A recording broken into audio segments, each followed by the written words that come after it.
The needle slipped through Clara Pemberton's thumb for the third time that morning, and she barely noticed the crimson drop that bloomed on the ivory silk as her reflection in the shop window caught her eye, curves spilling over the edges of her wooden stool like risen bread dough refusing its pan. The year was 1878, and Victor, Colorado, had made its opinion abundantly clear. A woman of her proportions belonged behind a sewing machine, not beneath a wedding veil. Clara pressed a scrap of cloth to her bleeding thumb and returned her attention to Mrs. Henderson's wedding dress, each perfect stitch a reminder of ceremonies she would never participate in herself. The mountain town sprawled outside her window, wooden buildings climbing the slopes like determined ants, miners and cowboys flowing through streets thick with spring mud. She had arrived here 6 months ago from Kansas City, fleeing whispers and pitying glances, hoping the rough frontier might judge her less harshly than polite society. She had been wrong. "Miss Pemberton, I do hope you will have this ready by Saturday." Mrs. Henderson's voice drifted from the fitting room, sharp as the scissors on Clara's workbench. "My daughter refuses to be married in anything less than perfection." "It will be ready, Mrs. Henderson," Clara called back, her voice steady despite the familiar ache in her chest. She had sewn 17 wedding dresses since opening her shop, each one a masterpiece, each one a knife turned in an old wound. The door chimed as Mrs. Henderson departed in a rustle of skirts and self-importance. Clara released a breath she had not realized she was holding and stood, her body protesting after hours bent over her work. Through the window, she watched a rider approach down Bennett Avenue, his horse moving with the easy confidence of an animal well-loved and well-trained. The cowboy dismounted with fluid grace, all lean muscle and sun-weathered confidence. Clara turned quickly away, busying herself with organizing spools of thread that needed no organizing. Men like that did not enter shops like hers unless they needed buttons sewn or tears mended. They certainly did not enter looking for women like her. The door chimed. "Afternoon, miss." His voice carried the low rumble of distant thunder, polite and warm. "Name's Ethan Hayes. I own the ranch about 5 miles north of town. My foreman tore his good shirt on a fence post, and he has got a wedding to attend tomorrow. Heard you might be able to help." Clara forced herself to turn to meet his eyes. They were green, she noticed, the color of new pine needles set in a face that spoke of long days under an unforgiving sun. He held a blue cotton shirt in work-roughened hands, a long tear bisecting the back. He did not look at her the way most men did, with that quick assessment followed by polite dismissal. He simply looked at her, waiting. "I can mend that," she managed, moving forward to take the shirt. Their fingers brushed, and she pulled back as if burned. "It will be ready by this evening if you can return then." "I am obliged." He did not move immediately, his gaze traveling around her shop, taking in the wedding dress on the mannequin, the neat rows of fabric bolts, the curtained fitting room in the corner. "This is fine work. You have got a real talent." Heat climbed Clara's neck. Compliments on her sewing she could accept, had built her business on them. But something in his tone suggested he saw more than just neat stitches and careful hems. "Thank you, Mr. Hayes. Will 6 o'clock suit you for pickup, Ethan, please? And 6 o'clock is perfect." He settled his hat back on his head, dark hair curling slightly at his collar. "I will see you then, Miss Pemberton." He knew her name. Of course he did. In a town of barely 3,000 souls, everyone knew everyone, especially the peculiar seamstress who lived alone above her shop and attended church services like a penitent seeking absolution for the sin of taking up too much space. Clara held the torn shirt against her chest long after the door closed behind him, feeling her heart beat against the fabric like a trapped bird. Then she shook herself firmly and carried the garment to her workbench. Foolishness had no place in her carefully constructed life. She had learned that lesson thoroughly. The repair took less than an hour, her needle flying through the cotton with practiced efficiency. She reinforced the seam beyond what was strictly necessary, her hands needing occupation while her mind wandered to dangerous territory. Ethan Hayes had looked at her like she was a woman, not a problem to be solved or an embarrassment to be pitied. Surely she had imagined it. Surely she had simply spent too many hours alone with her fantasies and her fabric.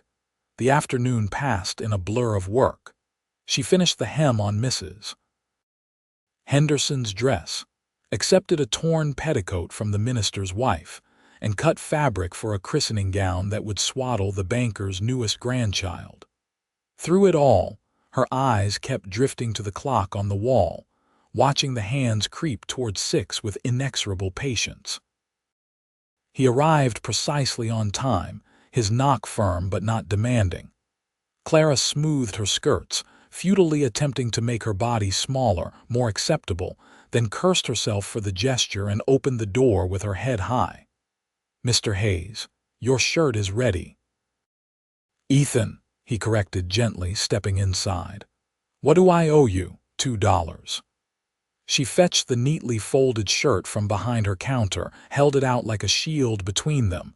He counted out the coins, then added an extra $1 to the pile. "That is for the rush, and for making it stronger than it was to begin with. I can see quality when I see it. I cannot take more than the agreed price, Mr. Hayes." "Ethan," he said again, and this time something in his tone made her look up, made her meet those green eyes directly. "And you can, and you will, because I know fair value and I pay my debts in full. That is how I was raised, and that is how I conduct my affairs." Clara picked up the extra $1 with shaking fingers, added it to the small metal box where she kept her earnings. "Thank you, then. I hope your foreman looks fine at his wedding. Would you have supper with me tomorrow evening?" The words hung in the air between them like summer lightning, bright and impossible. Clara gripped the edge of her counter, certain she had misheard, certain her loneliness had finally driven her to madness. "I beg your pardon. Supper." Ethan held his hat in both hands now, turning it slowly, and she realized with shock that he was nervous. "There is a restaurant 2 streets over that serves a decent steak. I thought perhaps you might join me if you are agreeable." "Why?" The word escaped before she could stop it, blunt and graceless. He tilted his head, considering. "Because I would like to know you better. Because I spent the whole ride back to my ranch this afternoon thinking about the way you hold yourself. Proud and careful all at once, like you are carrying something precious and breakable. Because when you took that shirt from my hands, I saw ink stains on your fingers and a small scar on your wrist, and I wondered about the stories behind them." Clara's throat closed. This could not be real. Men did not say such things to women like her. They did not see ink stains and scars. They saw flesh and failure, bodies that exceeded the boundaries of acceptable femininity. "Mr. Hayes, I appreciate the kindness of your offer, but I must decline. I am sure there are many women in Victor who would be better suited to accompanying you to supper." "Better suited by whose measure?" His voice remained gentle, but something steel-edged moved beneath the surface. "I asked you, Miss Pemberton, not anyone else. You. I am not the sort of woman men take to supper." The words tasted like ash, but she forced them out anyway. Honesty now would save her greater pain later. "Surely you have noticed that I am, in appearance, somewhat different from what is generally considered attractive or appropriate." Ethan was quiet for a long moment. Then he set his hat on her counter and took a single step closer. Not threatening, not presumptuous, just close enough that she had to tilt her head back to maintain eye contact. "I notice that you have eyes the color of good coffee, and that when you concentrate on your work, You bite your lower lip on the left side. I notice that you move with grace despite obviously believing you do not, and that you speak with the careful precision of someone who reads extensively. I notice that you are beautiful and that you do not believe it, which strikes me as the greatest tragedy I have encountered in some time. Tears burned behind Clara's eyes. She blinked them back furiously, refusing to add the humiliation of crying to this already unbearable conversation. You are kind, Mr. Hayes, but kindness is not the same as truth. No, it is not. He picked up his hat, settled it back on his head. Which is why I am telling you the truth. 6 o'clock tomorrow evening, I will call for you here. If you do not wish to accompany me, simply do not answer the door. But I hope you will. I truly do. He left before she could formulate another protest, the door chiming merrily behind him as if the world had not just tilted dangerously off its axis. Clara sank onto her stool, pressing both hands to her face, feeling the heat of her skin, the rabbit-quick pulse at her throat. Beautiful. He had called her beautiful. Either Ethan Hayes was a cruel man playing an elaborate joke, or he was something far more dangerous, someone who meant what he said. She did not sleep that night. Instead, she paced her small upstairs apartment, 3 rooms that smelled perpetually of fabric and lavender, arguing with herself in furious whispers. To accept his invitation would be to invite heartbreak. To refuse, it would be to confirm every ugly thing she had ever believed about herself. By the time dawn painted her windows gold, she had made and unmade her decision 17 times. The morning brought Mrs. Chen, the Chinese laundry owner from 2 buildings down, carrying a basket of shirts that needed buttons replaced. They had struck up an unlikely friendship over the past months, 2 women making their way in a world that considered them peripheral at best. "You look terrible," Mrs. Chen announced, setting her basket on the counter with a thump. "Did you sleep at all?" "Not particularly." Clara measured out a length of thread, cut it with sharp scissors. "Mrs. Chen, may I ask you something?" "You may ask me anything. Whether I answer is a different matter." Despite everything, Clara smiled. "If a man invited you to supper, and you believed the invitation was genuine, but you also believed you were not the sort of woman men invited to supper, what would you do?" Mrs. Chen's weathered face split into a knowing grin. "Ah. So someone has finally noticed that the seamstress is not just a pair of hands holding a needle. What is his name?" "That is not an answer to my question."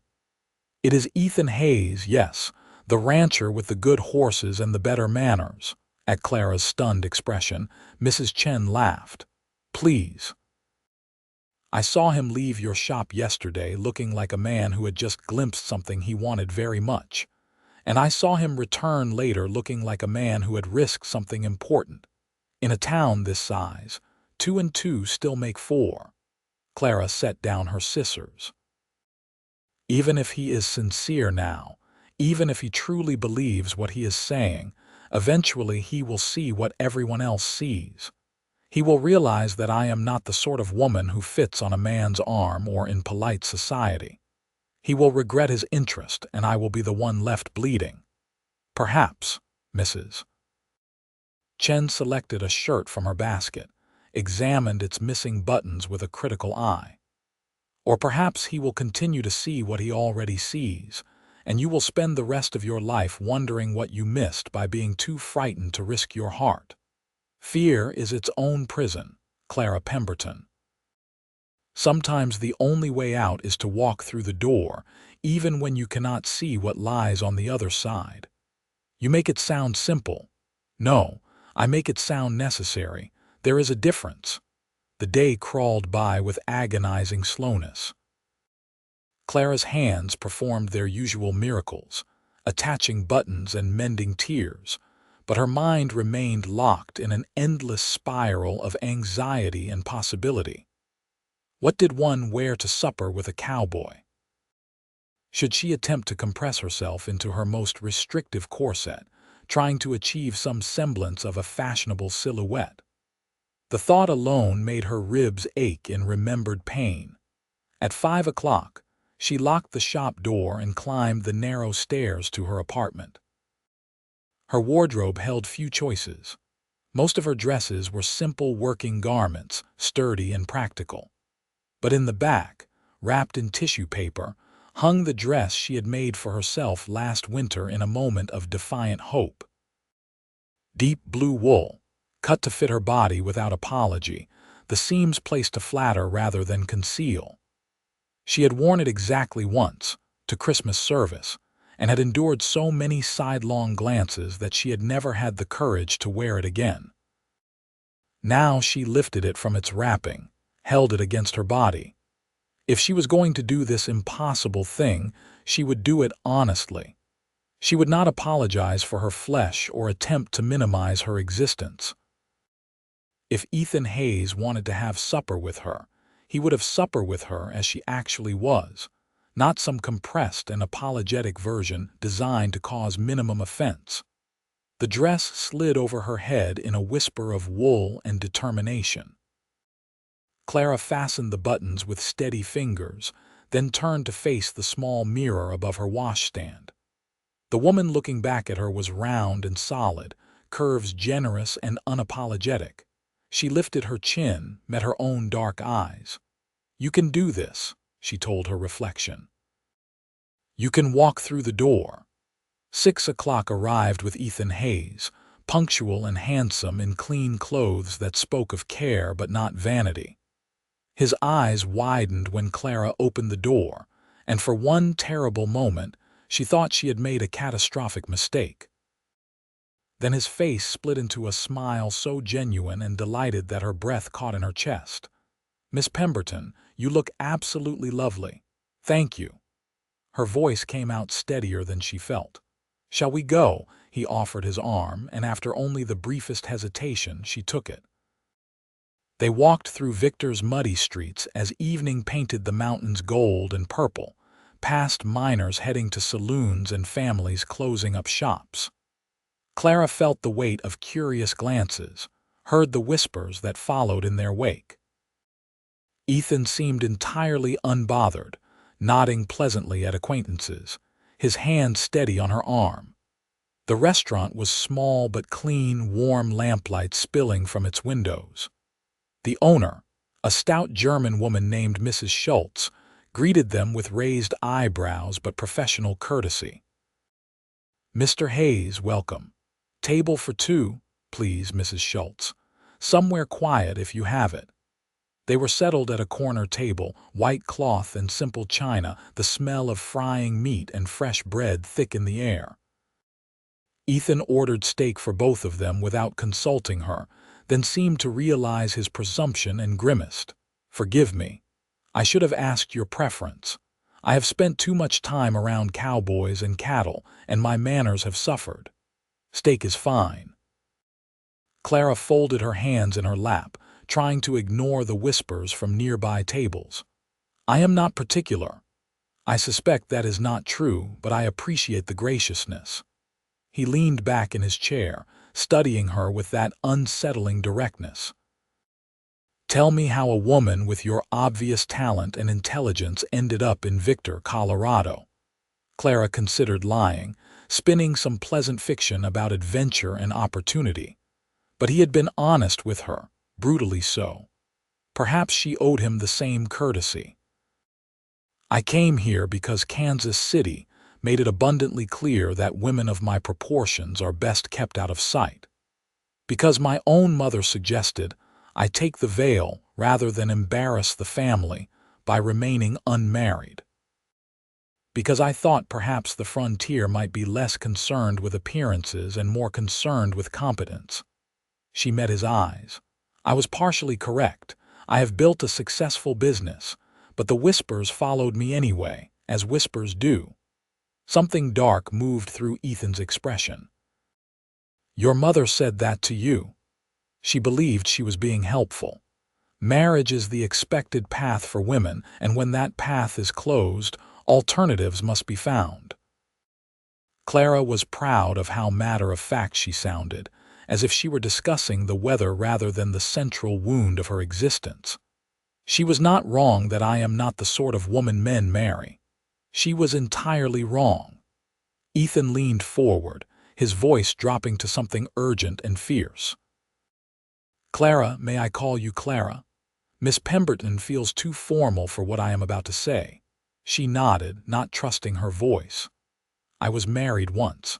Her name was Sarah, and she was everything the world says a woman should be. Small and delicate, with a waist I could span with my hands and a face like a china doll. She was also the unhappiest person I have ever known, and she made certain that I shared that unhappiness fully. We had 3 years together before she took sick and died, and I will not lie to you and claim I grieved overmuch. What I grieved was the waste of it, 2 people trapped in mutual misery because we looked right together on paper. Clara's throat was tight. Why are you telling me this? Because I want you to understand that I am not some naive fool who has never seen a beautiful woman before. I know the difference between appearance and substance. I know what matters and what does not. And I know with absolute certainty that you matter. The food arrived before Clara could respond, Mrs. Schultz's timing impeccable or perhaps deliberately kind. They ate in silence for several minutes, Clara barely tasting the steak despite its obvious quality. Her entire world had narrowed to the man across from her, to the impossible things he was saying, to the terrifying hope blooming in her chest despite all her efforts to suppress it. "Tell me about your ranch," she finally managed, needing to steer the conversation into safer waters. Ethan accepted the redirection with grace. He spoke of his 100 acres north of town, of the cattle he was breeding for the harsh mountain winters, of the 6 men who worked for him. His voice warmed when he discussed his horses, a string of 10 that he clearly loved like children. "My foreman, Jack, says I am too sentimental about them, but I believe animals know when they are valued and they respond in kind. The same is true of people, I think. We all need to feel seen and valued for who we truly are." "That is a radical philosophy for a cattle rancher," Clara observed, relaxing slightly as they settled into genuine conversation. "Perhaps. But this is radical country. Out here, we are all inventing ourselves, deciding what matters and what we can leave behind. I like that freedom, even when it is hard." They talked through the rest of the meal, conversation flowing more easily than Clara would have thought possible an hour ago. Ethan was well-read despite his rough profession, thoughtful in his opinions, genuinely curious about her views on everything from politics to the best technique for setting sleeves. When Mrs. Schultz brought coffee, Clara realized with shock that 2 hours had passed like minutes. "I should get back," she said reluctantly. "I have a dress to finish before Saturday." "Of course." Ethan settled the bill and offered his arm again. The night had turned cold, stars emerging in brilliant profusion overhead. Victor's streets were quieter now, most decent folk retired for the evening. They walked slowly, Clara acutely aware of everywhere their bodies touched, arm linked through arm, her skirts occasionally brushing his legs. At her shop door, Ethan removed his hat. "May I call on you again?" "Perhaps Sunday, after church.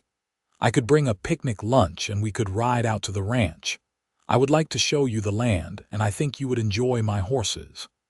Every sensible instinct Clara possessed screamed at her to decline, to protect herself, to end this before it went any further. But Mrs. Chen's words echoed in her mind. Fear is its own prison, and beneath the fear something else was growing, something green and stubborn as spring grass pushing through late snow. "Yes," she heard herself say, "I would like that." His smile could have lit the whole street. "Sunday, then." "Noon, if that suits you." "Noon is perfect." He took her hand, bowed over it with old-fashioned courtliness, his lips barely brushing her knuckles. Then he was gone, striding into the darkness, and Clara was left standing in her doorway with her heart pounding and her mind reeling. She did not sleep that night either, but for entirely different reasons. Saturday dawned bright and mercilessly busy. Mrs. Henderson collected her daughter's dress with grudging approval. The banker's wife needed alterations on a ball gown, and a young miner arrived with a request for a vest that would make him look respectable for a job interview in Denver. Clara worked until her eyes burned and her fingers cramped, grateful for the distraction. Sunday morning, she attended services at the white clapboard church on the edge of town, enduring Reverend Thompson's sermon on temperance while her mind wandered to green eyes and impossible possibilities. She felt the weight of curious gazes, knew that her supper with Ethan had fueled a week's worth of gossip. Let them talk. She had been the subject of whispers her entire life. At least these whispers came with a side of hope. Ethan arrived at noon exactly, driving a small wagon with a roan mare in the traces. He helped Clara onto the bench seat with easy strength, his hands steady at her waist, seemingly unbothered by the breadth of her. The sensation was so novel that Clara nearly forgot to breathe. "Are you all right?" Ethan asked, settling beside her and taking up the reins. "Yes, I am just not accustomed to being handled as if I am not made of spun glass in danger of shattering." Something complicated moved through his expression. "Anyone who thinks you are breakable is a fool. You are strong, Clara. It is written in every line of you." They drove north out of Victor, following a rutted track that climbed into pine forest and alpine meadow. The day was perfect, late May sunshine warm but not oppressive, wildflowers beginning to paint the meadows purple and gold. Ethan pointed out landmarks, shared stories of his years building the ranch from nothing but hope and stubbornness. The ranch house came into view around a bend, a solid log structure with a covered porch and glass windows that caught the sunlight. Beyond it spread corrals and a barn, several smaller outbuildings and pastures where cattle grazed in peaceful contentment. It was modest but well-maintained, everything speaking of care and attention to detail. "It is not much," Ethan said, and Clara heard genuine uncertainty in his voice. "But it is mine, built with my own hands and the help of good men. I am proud of it. You should be. It is lovely." He helped her down from the wagon, and a gangly yellow dog came bounding around the barn corner, tail wagging furiously. "That is Biscuit," Ethan said fondly. "She is mostly harmless, unless you count drowning in affection as a danger." Clara found herself laughing as the dog circled her enthusiastically, clearly delighted by the presence of a visitor. When had she last laughed like this, unguarded and genuine? She could not remember. Ethan showed her the barn, where his horses greeted him with obvious affection, pressing soft noses into his hands and nickering softly. He introduced each one by name and temperament, his love for them evident in every gesture. Then he led her to a spot by a small creek that ran through the property, water chattering over smooth stones, and unpacked a lunch that someone had clearly helped him prepare. Fried chicken, fresh bread, cheese, and apple pie. They ate sitting on a blanket in the dappled shade of a cottonwood tree, Biscuit stationed hopefully nearby in case of dropped crumbs.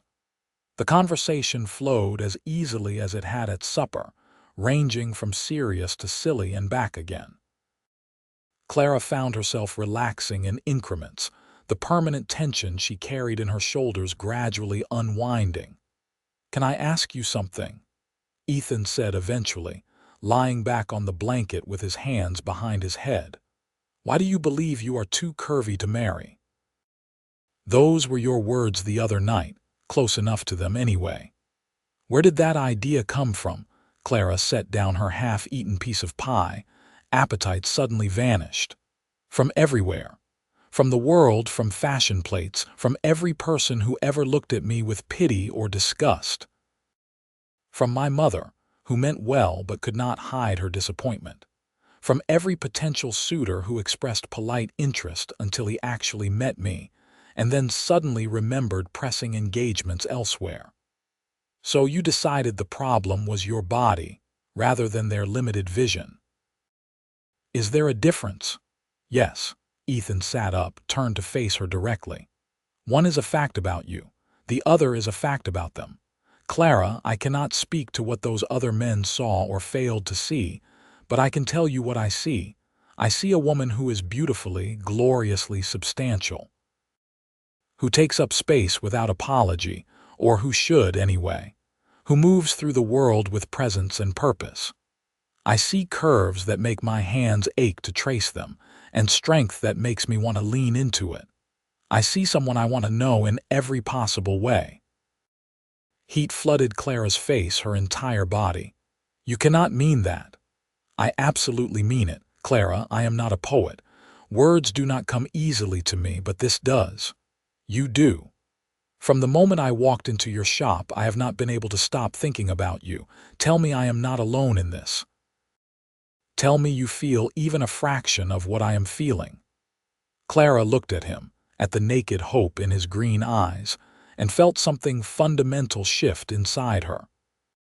She had spent so long protecting herself, building walls of cynicism and self-deprecation, that she had forgotten what it felt like to be seen.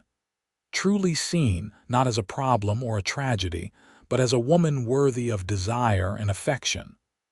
I am terrified, she whispered. I am so terrified of believing you and being wrong, of opening my heart only to have it confirmed that I was right to keep it locked away. I know. Ethan reached out slowly, giving her time to pull away, and cupped her face in one calloused palm. But I promise you, Clara Pemberton, I see you. And what I see takes my breath away. He kissed her then, gentle and questioning, his lips warm and slightly rough against hers. Clara froze for a heartbeat, her mind spinning with disbelief and terror, and something that felt dangerously like joy. Then she leaned into the kiss, into him, and let herself fall. When they finally broke apart, both breathing hard, Ethan rested his forehead against hers. Stay, he said roughly. Stay here with me today. Let me show you what I see when I look at you. They spent the afternoon exploring the ranch, Ethan's hand never far from hers, his touch constant and reassuring. He showed her the garden plot where he was attempting to grow vegetables with mixed success, the creek where he sometimes fished in the evenings, the high meadow where wildflowers grew in riotous profusion. They talked and laughed and fell into comfortable silences, the ease between them deepening with every passing hour. As the sun began its descent toward the mountains, painting the sky in shades of orange and pink, Ethan drove Clara back to Victor. At her door, he kissed her again, longer this time, his hands gentle at her waist.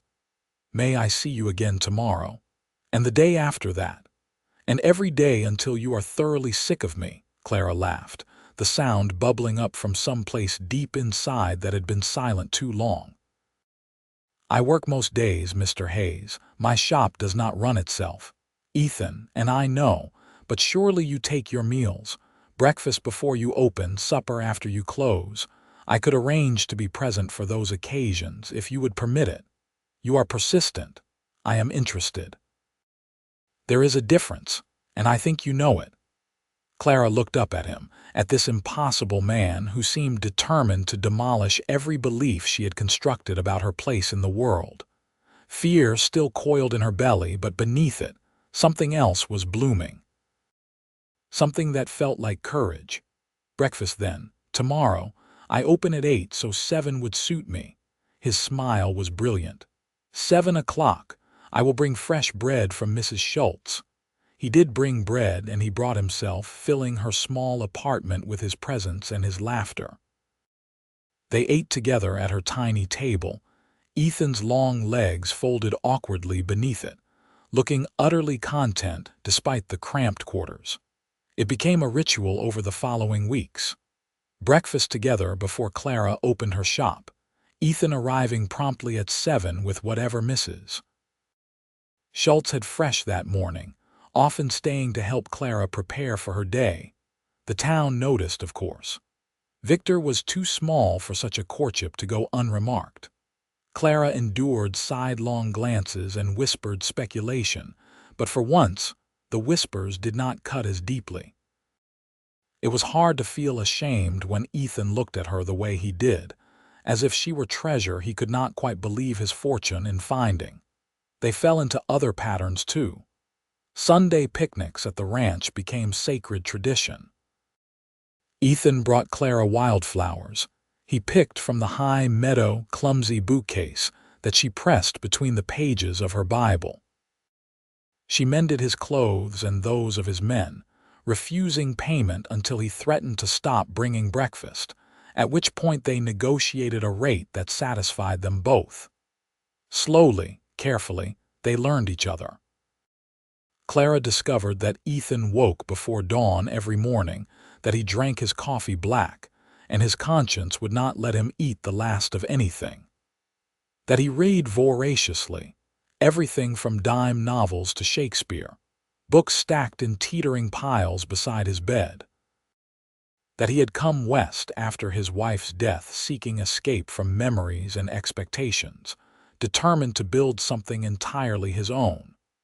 That beneath his easy confidence lived a loneliness that matched her own, a sense of being fundamentally other that the world could not quite accommodate. Ethan learned that Clara could sew anything, recreating fashions from memory with eerie accuracy. That she loved poetry, especially Whitman, whose expansive vision of America and bodies both moved her deeply. That she had a sharp wit she had learned to hide, fearing it made her even less acceptable, and that unleashing it felt like flexing muscles too long cramped. That her curves, which she had been taught to despise, were in fact beautifully functional, her arms strong from years of work, her hands capable of extraordinary delicacy and precision.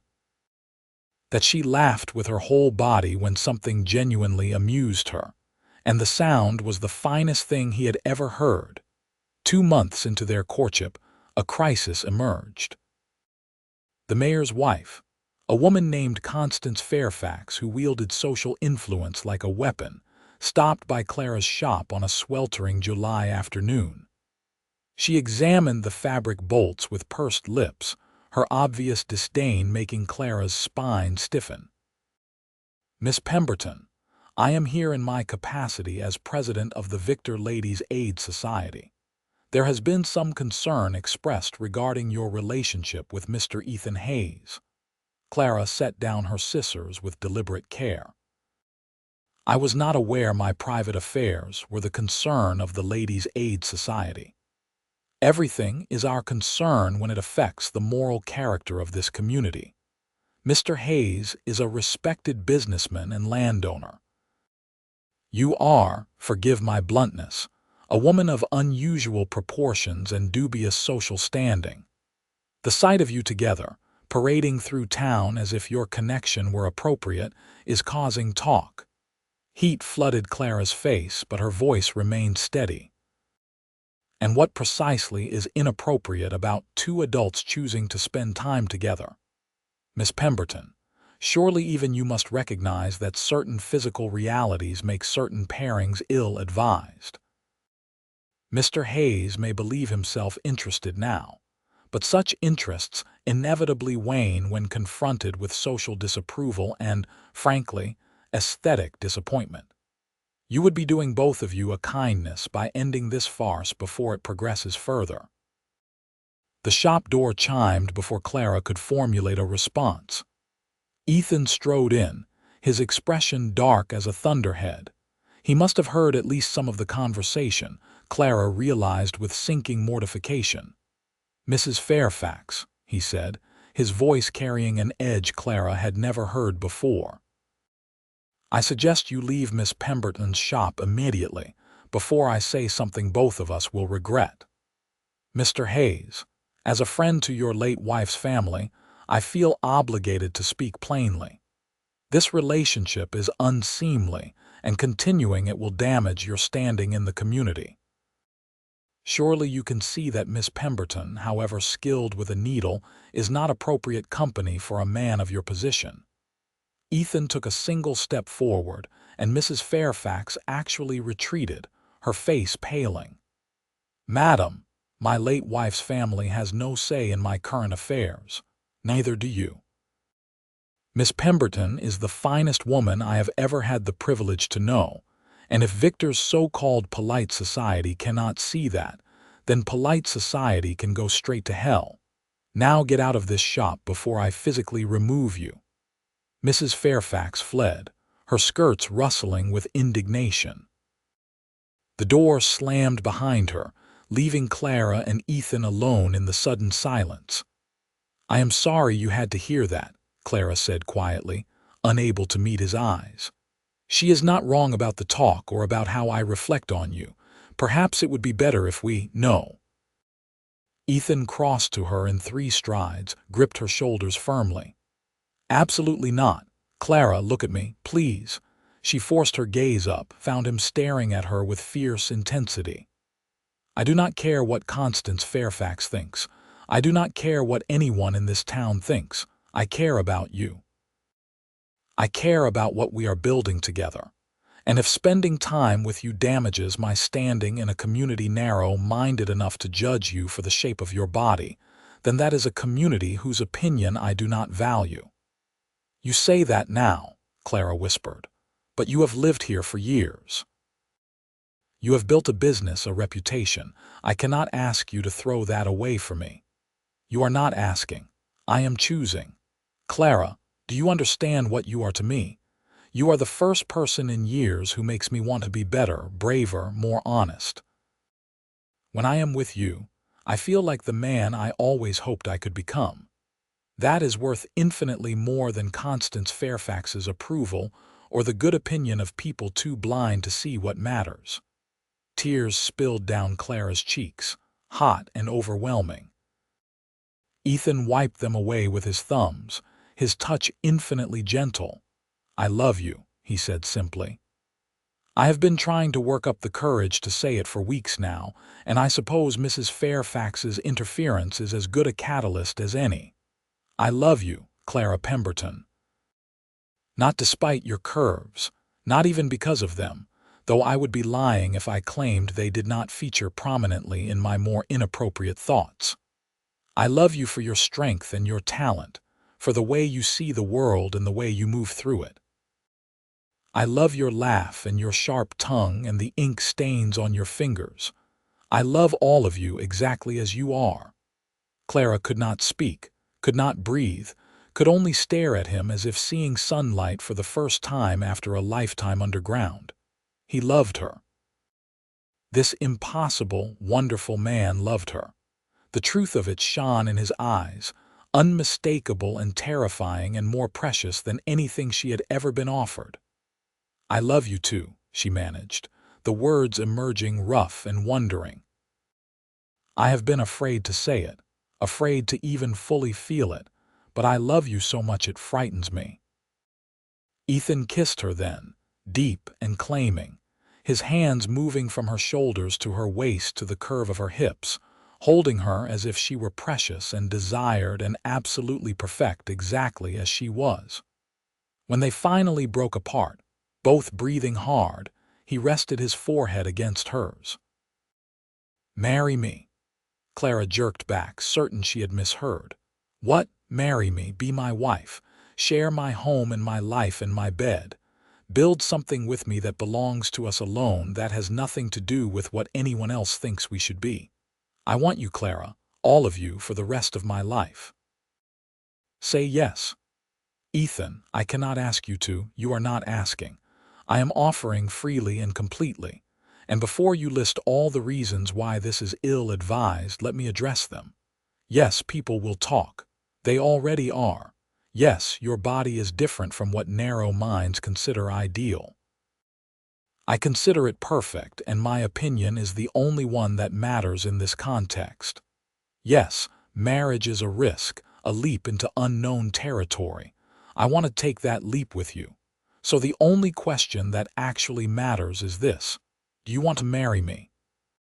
Clara looked at him, at the hope and love and fierce determination in his green eyes, and felt the last of her protective walls crumble into dust. She thought of Mrs. Chen's words about fear being its own prison. She thought of all the years she had spent apologizing for taking up space, making herself smaller, hiding her light beneath layers of shame and self-protection. She thought of Sunday afternoons at the ranch, of breakfast conversations that made her forget to eat, of the way Ethan touched her as if she were something miraculous. "Yes," she said, and felt the word reshape her entire world. "Yes, I want to marry you." His kiss was celebration and promise, his arms lifting her clean off the floor despite her substantial weight, spinning her in a circle until they were both dizzy and laughing. When he set her down, his eyes were suspiciously bright. "When?" he demanded. "Name the day." "I want you bound to me as soon as possible, before you have time to think better of this decision." "I will not think better of it," Clara promised, and realized with shock that she meant it. Fear still lingered in her chest, but it was overwhelmed now by something larger and brighter. Hope, joy. The radical courage of being fully seen and fully chosen. "But I will need time to make my own dress. 2 months, perhaps. That would put us at September, which is a beautiful time in the mountains." "September," Ethan agreed. "September cannot come fast enough." The next 2 months passed in a blur of planning and preparation. Clara threw herself into creating her wedding dress, determined to make something that honored her body rather than attempting to minimize it. She chose cream-colored silk, cut the bodice to fit her generous curves perfectly, embroidered wildflowers along the hem and sleeves in thread the exact green of Ethan's eyes. It was a declaration and a celebration, and every stitch felt like an act of defiance and joy. The town's reaction to their engagement was mixed. Some people, like Mrs. Chen and Mrs. Schultz, offered genuine congratulations and support. Others, like Constance Fairfax, made their disapproval abundantly clear through pointed silences and carefully orchestrated exclusions. Clara found, to her surprise, that she did not much care. Let them whisper. Let them judge. She was marrying the man she loved, and their small-mindedness could not touch that. Ethan brought her out to the ranch regularly to discuss arrangements. They would live there after the wedding, he explained, in the log house he had built with his own hands. He showed her the bedroom, the kitchen, the parlor with its stone fireplace, asked her opinion on everything from curtains to furniture placement. Clara gradually began adding her own touches, sewing cushions for the chairs, hanging curtains in the windows, slowly transforming the bachelor dwelling into a home. "I want you to feel this is yours," Ethan said one afternoon in late August, watching her arrange wildflowers in a jar on the kitchen table. "Not just mine that you happen to occupy. Ours, built together." "It already feels like home," Clara admitted. "I never thought I would have this. A place that welcomed me, a person who wanted me. You have given me everything." "We have given each other everything," Ethan corrected, pulling her into his arms. "That is how it works, I think. Love is not one person rescuing another. It is 2 people choosing each other every day, and building something neither could create alone." The wedding was set for September 15th, a Saturday when the aspen trees turned the mountains to gold and the air carried the first crisp promise of autumn. They arranged to have the ceremony at the ranch rather than in town, partly to avoid potential ugliness from disapproving guests, mostly because it felt right to begin their married life in the place where they would build that life together. Reverend Thompson agreed to perform the ceremony with obvious reluctance, clearly disapproving but unwilling to refuse outright. Clara invited Mrs. Chen and a handful of other shopkeepers who had shown her kindness. Ethan invited his ranch hands and several neighboring ranchers who had become friends. It would be a small gathering, intimate and genuine, exactly what they both wanted. The morning of the wedding, Clara woke in her apartment above the shop for the last time. She had already moved most of her belongings out to the ranch, leaving only her dress and a few essential items.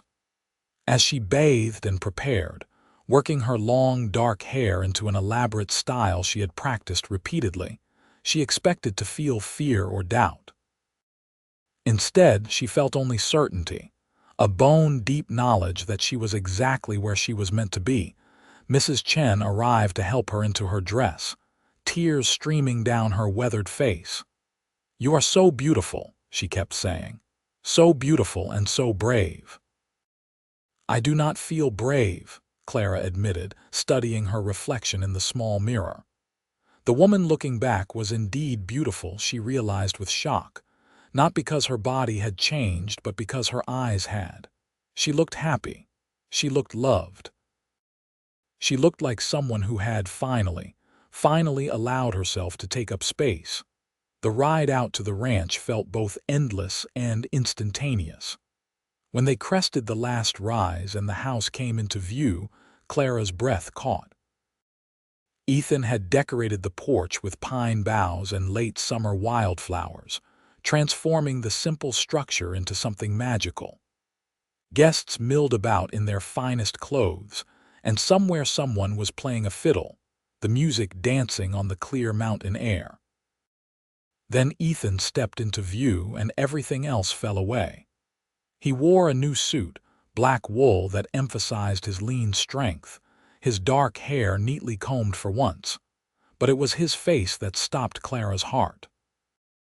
He looked at her as if she were the sunrise, inevitable and glorious, the thing he had been waiting his whole life to see. Mrs. Chen helped Clara down from the wagon, then tactfully withdrew. Clara walked toward Ethan on trembling legs, her cream silk dress rustling softly. When she reached him, he took both her hands in his, and she felt the slight tremor in his fingers, the overwhelming emotion he was fighting to control. "You are breathtaking," he whispered. "Absolutely breathtaking." Reverend Thompson cleared his throat pointedly. The ceremony itself passed in a blur of words and vows, Clara's voice surprisingly steady as she promised to love and honor this man for all her days. When Ethan slipped the simple gold band onto her finger, his hands were rock steady, his green eyes blazing with joy and fierce possession. "I now pronounce you man and wife. Mr. Hayes, you may kiss your bride." Ethan cupped Clara's face in both hands and kissed her with enough passion to make Reverend Thompson cough disapprovingly and several guests chuckle. When they broke apart, Clara was breathless and blushing, and Ethan was grinning like a fool. "Mrs. Hayes," he said, testing out the name. "I like the sound of that." "So do I," Clara admitted, and realized with wonder that it was true. She had spent so many years believing she would never be anyone's wife, never bear that title that spoke of being chosen and cherished. Now she was Clara Hayes, and the joy of it threatened to overflow her entire chest. The celebration that followed was simple but genuine. Mrs. Schultz had prepared a feast, and there was music and dancing, Ethan sweeping Clara into a waltz despite her protests that she was too heavy, too awkward. He proved her wrong with every turn, leading her with confident grace, his eyes never leaving her face. As the sun set and the guests began departing, offering final congratulations and well wishes, Clara found herself alone with her husband on the porch of their home. The word still felt strange and wonderful. Husband. Home. Hers. "Happy?" Ethan asked, sliding an arm around her waist. Terrified and delirious and happier than I knew was possible, Clara admitted. Is this real? Are you real? I am very real. He turned her to face him, his expression serious now. Clara, I know tonight is our wedding night and there are certain expectations. But I want you to know there is no pressure, no requirement. We have all the time in the world to learn each other in that way. I will not rush you or push you into anything you are not ready for. Clara looked up at him, at this man who had seen her so completely, who had loved her so thoroughly, and felt the last whisper of fear dissolve. She had spent her entire life being told her body was wrong, undesirable, something to hide and apologize for. Ethan had taught her a different truth. Her body was beautiful precisely because it was hers, because it held her heart and her mind, because it allowed her to move through the world and create beauty and feel pleasure. It was not too much. It was exactly enough. I am ready, she said quietly. I want this, Ethan. I want you, all of you. The bedroom was lit by lamplight and the last glow of sunset through the curtained windows. Ethan undressed her slowly, his hands reverent, pressing kisses to each new expanse of revealed skin. Clara had expected to feel shame, to fight the urge to cover herself. Instead, she felt beautiful. Desired. Exactly right.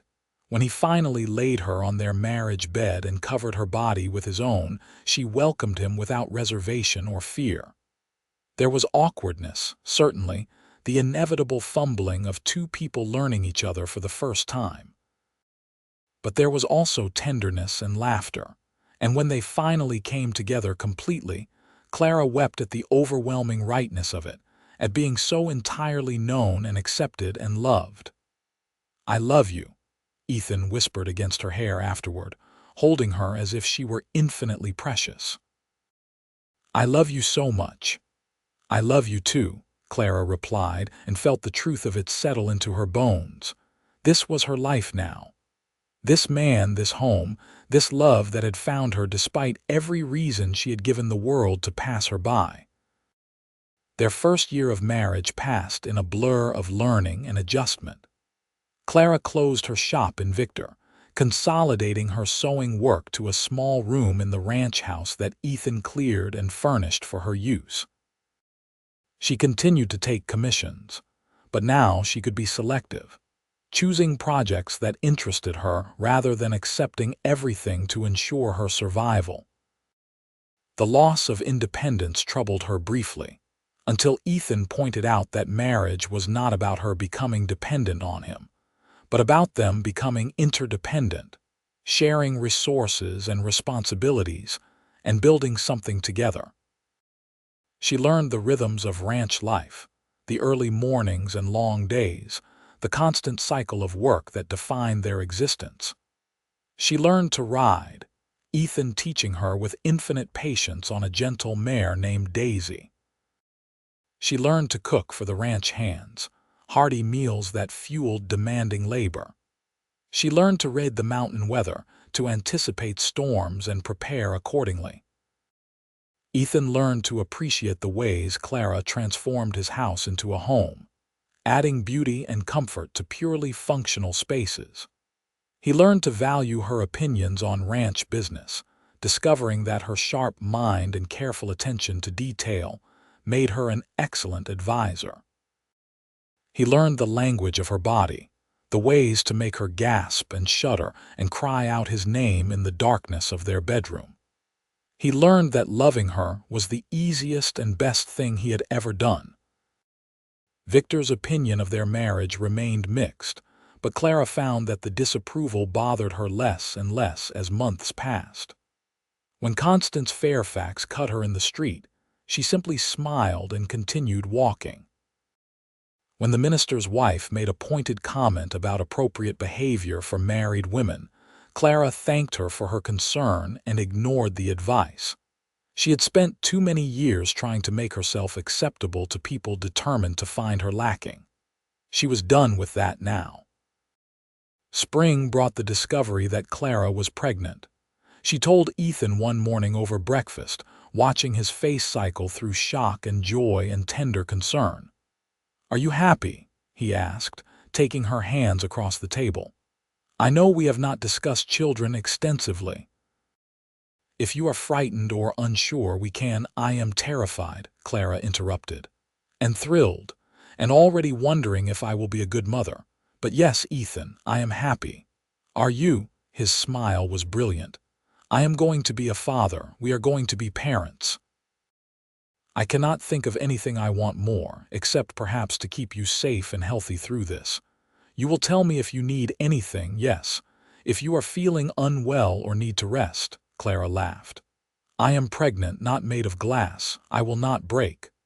"I know you will not break. But you are precious to me, and I intend to take care of you." He was as good as his word, sometimes annoyingly so.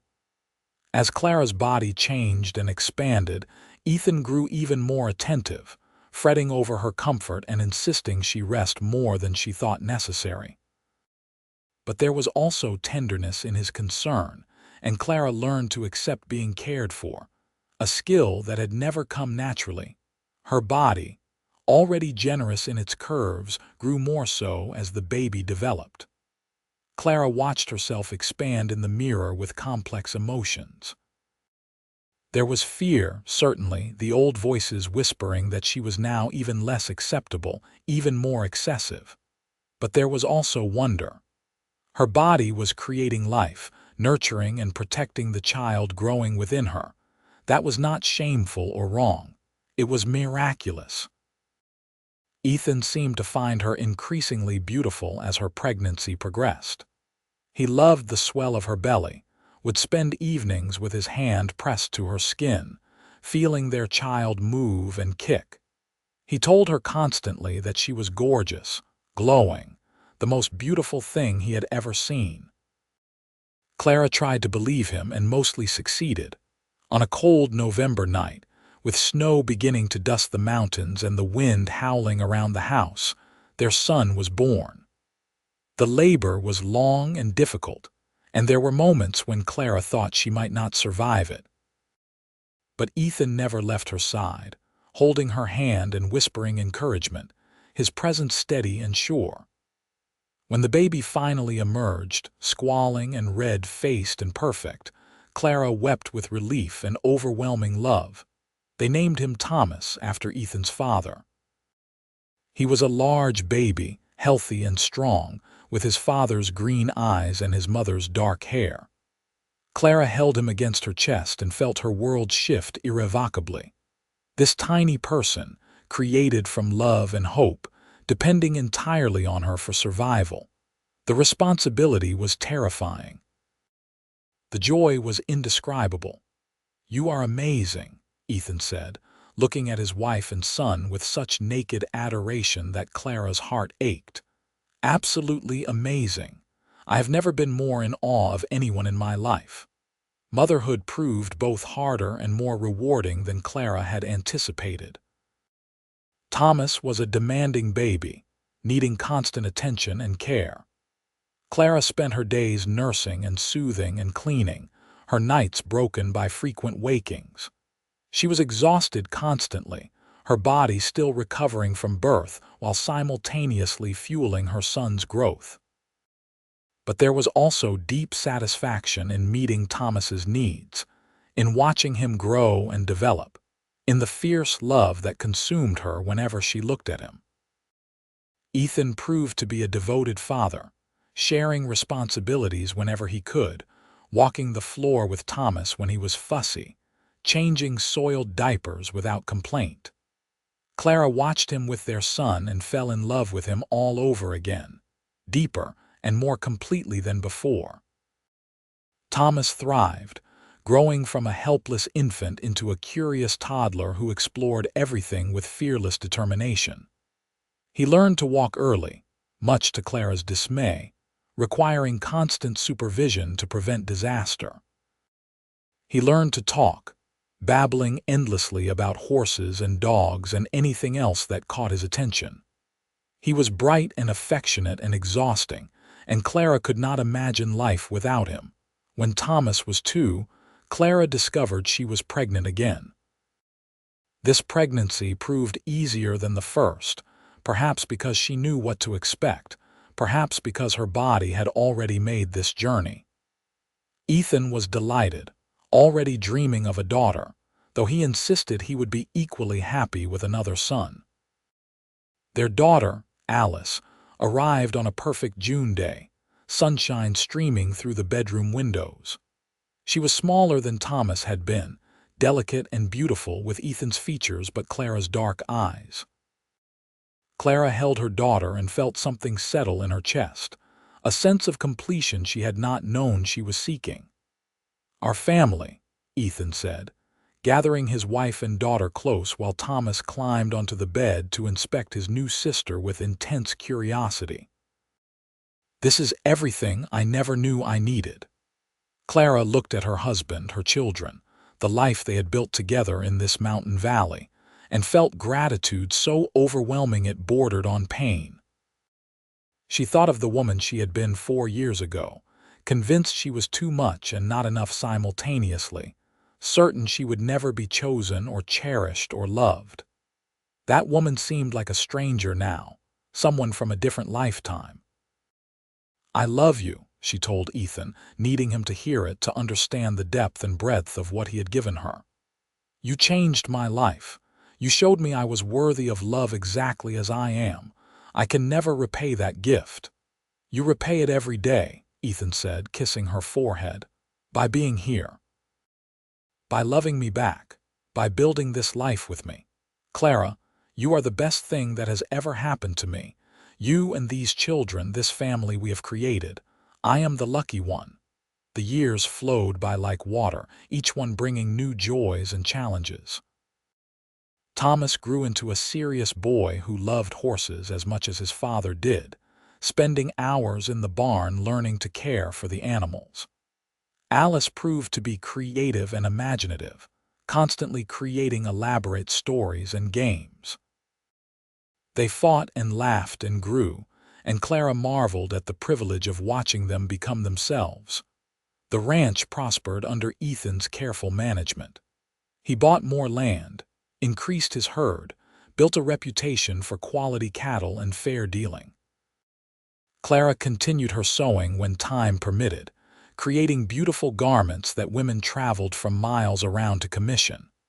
They were not wealthy, but they were comfortable, secure in ways that had seemed impossible in those early days. Victor changed around them. The town grew, new businesses opening, new families arriving. The mining boom that had initially brought prosperity began to slow, but the town adapted, finding new industries and opportunities. Clara's relationship with the community softened over time. The women who had initially judged her so harshly gradually came to accept her, especially as her children grew, and it became clear that the Hayes family was respectable and stable. Clara accepted their acceptance with wry amusement, no longer needing their approval but not particularly bothered by it either. Mrs. Chen remained a close friend, stopping by the ranch regularly for tea and conversation. She had aged gracefully, her laundry business still thriving, her sharp wit undiminished. "I told you to walk through that door," she reminded Clara during one visit, watching Thomas and Alice play in the yard. "Was I wrong?" "You were absolutely right," Clara admitted. "You usually are, which is occasionally annoying. It is the privilege of age and experience. Also, I am simply smarter than most people." Clara laughed, the sound carrying on the mountain air. She was 40 now, her body bearing the marks of childbirth and years of living. Her curves were even more generous than they had been at 25, her hair threaded with premature silver. She was, by conventional measures, even less acceptable than she had been as a young woman. And she had never been happier, never felt more beautiful, never been more certain of her worth. Ethan, graying at the temples and lined from sun and weather, still looked at her as if she were the most desirable woman in the world. He still reached for her in the night, still whispered that she was beautiful, still made love to her with reverence and passion. Clara had learned to believe him, to see herself through his eyes, to understand that beauty was not a single narrow standard but infinite variations of form and spirit. On their 15th anniversary, Ethan took Clara back to the spot by the creek where he had first kissed her. It was early autumn again, the aspens turning gold, the air carrying that particular crystalline clarity unique to the high mountains. They sat on a blanket just as they had that first afternoon, though now they moved more carefully, bodies bearing the accumulated aches of hard living. "Do you remember what I said to you that day?" Ethan asked, taking her hand. "About seeing you, truly seeing you." "I remember everything about that day," Clara said. "I remember being terrified and hopeful in equal measure. I remember thinking that if I believed you and was wrong, it would destroy me. I remember deciding to be brave anyway. I am glad you were brave. I am glad you gave me a chance to love you, to build this life with you. Clara, these have been the best 15 years of my life. Every morning I wake up grateful that you said yes, that you saw something in me worth loving back. You are not difficult to love, Ethan Hayes. You never have been. Neither are you, though it took me time to convince you of that." He reached into his pocket, pulled out a small wrapped package. "I have something for you. It is not much, but I saw it in Denver last month and thought of you immediately." Clara unwrapped the package carefully, revealing a small leather-bound journal, the cover embossed with wildflowers. Inside, the first page bore an inscription in Ethan's careful handwriting. "For Clara, who taught me that love sees clearly. May you write your own story in your own words exactly as you choose." Tears pricked her eyes. "Ethan, it is perfect, thank you. I want you to know that I see you, Clara.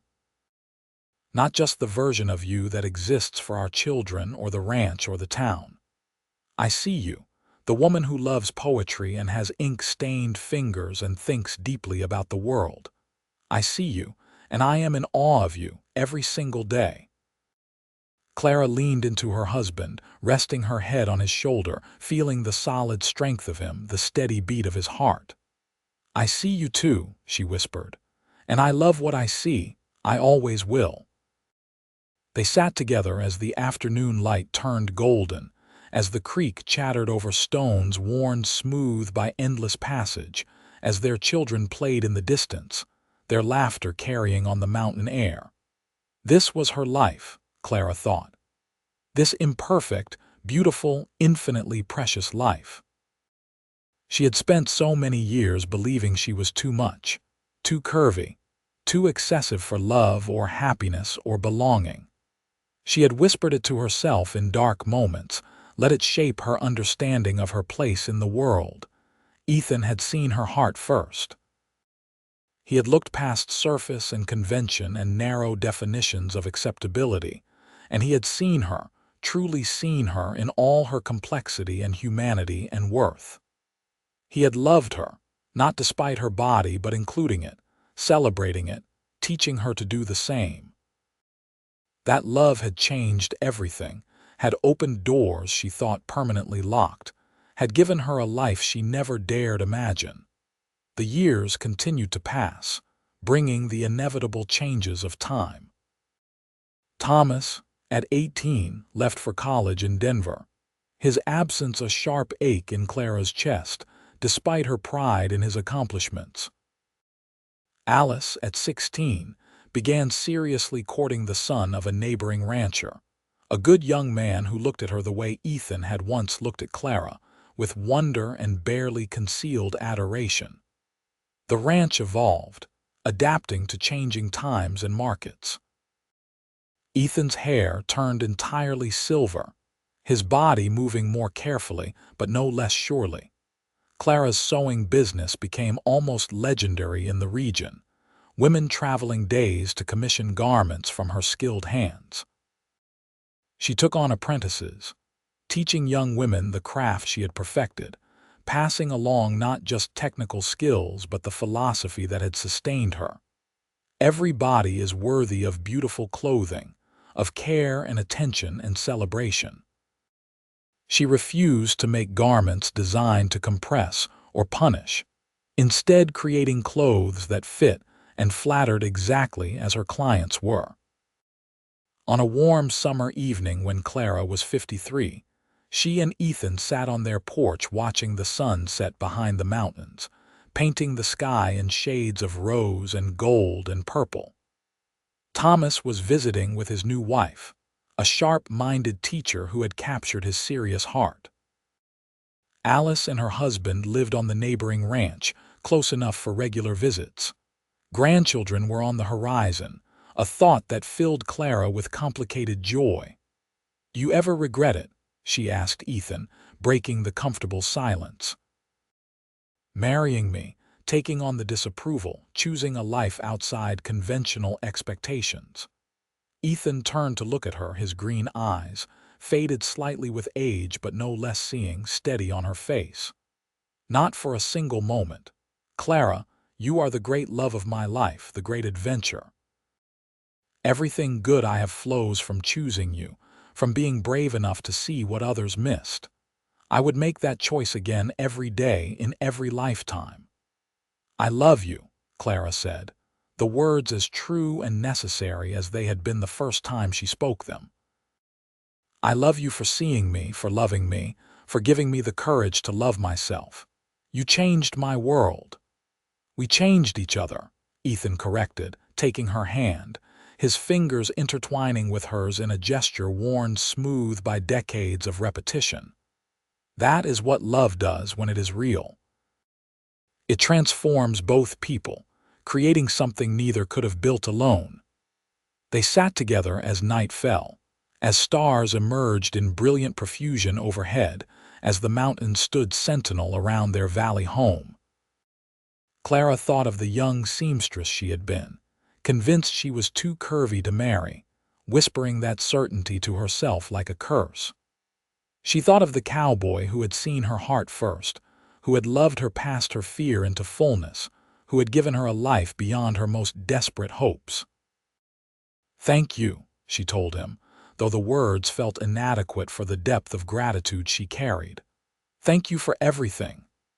"Thank you for saying yes," Ethan replied, raising their joined hands to his lips. "Thank you for being brave enough to walk through that door to build this life with me. You are and always have been exactly enough, exactly perfect, exactly what I needed." Inside their home, lamplight glowed warm and welcoming. Their children's laughter drifted through open windows, joined by the voices of their children's partners. This was family, Clara thought. This was love. This was the life she had claimed by choosing courage over fear, by believing, finally, that she was worthy of being chosen and cherished and loved. She had been wrong, she realized, all those years ago. She had never been too curvy to marry. She had simply been waiting for the right man, the right love, the right moment when everything aligned and the impossible became beautifully, wonderfully real. Ethan had seen her heart first, but in doing so, he had taught her to see it too, to recognize her own value, to claim her own space in the world without apology or shame. The mountains stood eternal around them. The stars wheeled overhead in ancient patterns, and Clara Hayes sat with her husband's hand in hers, complete and content, and infinitely grateful for the life they had built together. Stitch by careful stitch, day by precious day. Love layered upon love until it became something unshakable and true. This was her story. This was her life. And it was, in every way that mattered, absolutely perfect.